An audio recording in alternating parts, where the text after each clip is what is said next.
কৰাৰ পিছত পুলিচ মেলি দিয়ে এই কন্যা সন্তানগৰাকীৰ হত্যাকাৰী ধৰিবলৈ পঠিয়াইছেনে নাই পঠিওৱা নপঠায়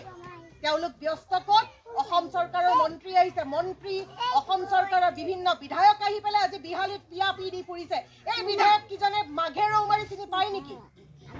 বাহিৰৰ পৰা যিসকল বিধায়কে আজি ঘৰে ঘৰে ভাত তামোল চাহ খাই ফুৰিছে এইসকলে মাঘে ৰৌমাৰী বাসীক চিনি পায় এই খগেন সন্দিকৈ পত্নীক চিনি পাব এই খুৰীদক চিনি পাব নেপায় পাব নেকি পায় নেকি কাৰোবাক চিনি পায় নেকি নিৰ্বাচন হৈছে কাৰণে আজি বাহিৰৰ পৰা আহি তেওঁলোক বিহালীত সোমাইছে তেওঁলোকৰ বিহালীবাসীৰ লগত একো মতলব নাই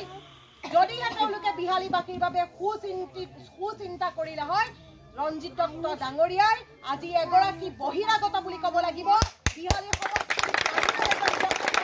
বিহালীবাসীৰ মূৰত জাপি নিদিলে হয়